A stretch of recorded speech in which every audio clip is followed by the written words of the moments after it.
बिस्मिल्लाहिर्रहमानिर्रहीम अस्सलाम वालेकुम। क्या हाल है व्यूवर्स, ठीक हो सो? इंशाअल्लाह उम्मीद है कि तुम बिल्कुल ठीक हो सो ते मैं भी बिल्कुल ठीक हाँ। अज मैं तोकू गोश्त ते चने बना के दिखे सां। विच थोड़े एक आलू भी ऐड कीते न, बिल्कुल थोड़े एक ते ये मिसाला जाते न जेड़े मैं तुहाडे सामने एगो ये बिल्कुल सामने मैं रख छोड़े ते नाल नाल तोकू मैं इन्हें दे नाम भी दसा देसां। ये सब तो पहले देखो चा ये सावे चने हैं ते नाल आलू, लहसुन, अदरक दा पेस्ट, टमाटर, चिकन ते ये बिल्कुल तुहाडे सामने है पिया। हुण सब तो पहले मैं कढ़ाई च चिकन सट छोड़े ते उंदे नाल ही थोड़ा एक पानी ऐड कीते मी, बिल्कुल थोड़ा एक पानी ऐड कीते ताकि ये थोड़ा गल वने। बिल्कुल एक शॉर्ट वीडियो है। अगर तुस सारे चैनल ते नवे ही वे ते इंदे च बसल ऐड कीते न। उन तो बाद थोड़ा एक लहसुन अदरक दा पेस्ट ऐड कीते कुट के 2 चम्मच।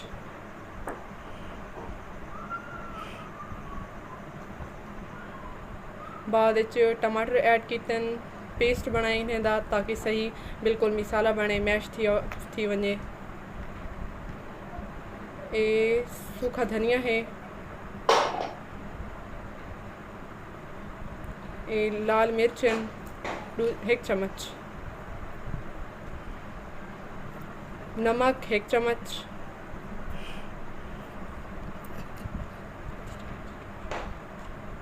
ये हल्दी ये आधी चम्मच,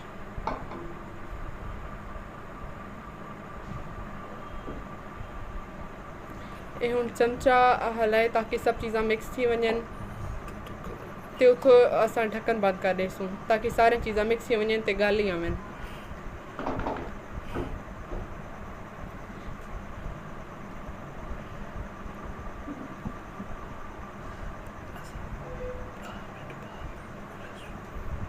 असां 10 मिनट तोणी ये ढक के रखसूँ।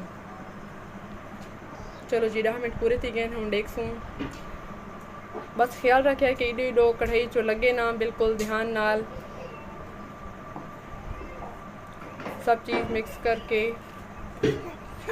एक हुण असां भुनी देवनी है, भुनना है थोड़ा।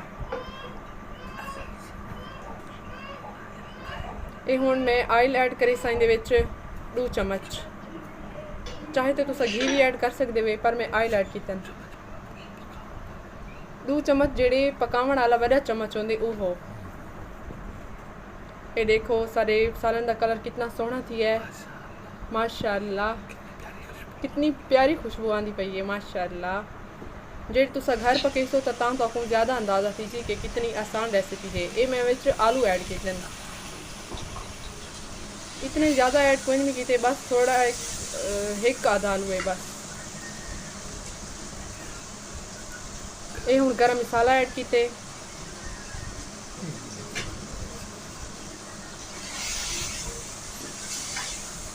चम्मच हलावने नाल दे नाल ताकि जो सालन लग ना वने।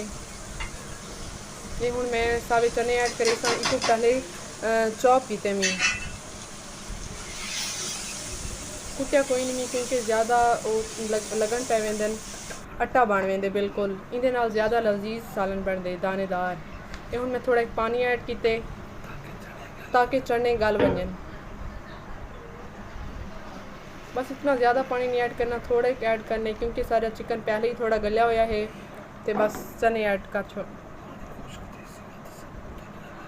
पानी खुश्क थी सी ते बाद तसा तुआरे नाल मिलसूँ।